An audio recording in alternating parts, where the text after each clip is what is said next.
जय श्री कृष्ण। गीता स्मरण के संग में आपका स्वागत है। और इन दोनों कबीरदास जी का साथ बहुत है अपने पास में।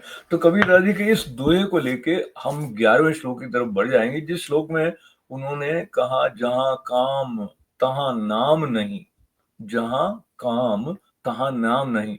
यानी कामनाओं के लालच में भाग रहे हैं तो वहां पर नाम लेने का जो रस है वो मिलेगा नहीं। और जहां नाम नहीं काम, और यहाँ सुमिरन में स्थापित हो गए तो फिर कामनाओं के पीछे भागना छूट जाएगा। जहां काम तहां नाम नहीं, और जहां नाम नहीं काम, दोनों कबहू ना मिले, रवि रजनी एक ठाम।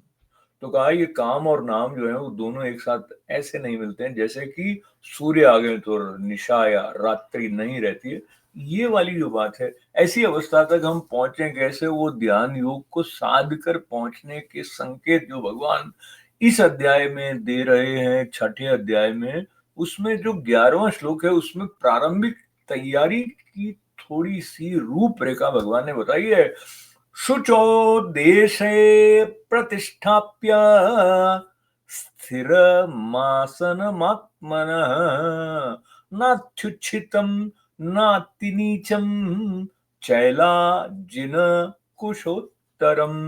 तो कहा कि जो शुद्ध भूमि में, उसके ऊपर, यानी शुद्धि का ध्यान वहां पर भी रखना है कि कहीं भी नहीं बैठ गए आप, क्या वातावरण है वहां का उसका ध्यान रखते हुए। फिर मृगछाला वो नहीं भी मिले तो कुशा और वस्त्र बिछे हों, और कैसे हों कि बहुत ऊपर भी नहीं हो और बहुत नीचे भी नहीं हो।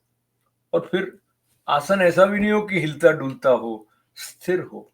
अब ये स्थिर जो बात है वो सिर्फ आसन के लिए, यानी जिसके ऊपर बैठ रहे हैं उसके लिए नहीं है, अपने तन के लिए भी है। स्थिरता तन में होगी तो फिर उसको मन तक जाने की स्थिरता को एक सुविधा मिलेगी।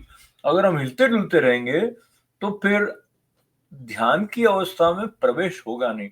और हिलने डुलने में जो मन की बात बताई थी कि आशा के पीछे दौड़ रहे हैं, इच्छा के पीछे दौड़ रहे हैं, ये कि मैं ये भी प्राप्त कर लूं, वो भी प्राप्त कर लूं, तो फिर ध्यान नहीं होगा, कुछ और हो सकता है। तो अब इन दोनों में से जो चुनने वाली बात आई थी ना, जो कबीरदास जी ने कहा, जहां नाम वहां, जहां काम वहां नाम नहीं, और जहां नाम नहीं काम। तो हमें पता करना है कि हमारा काम क्या करने का है। जय श्री कृष्णा।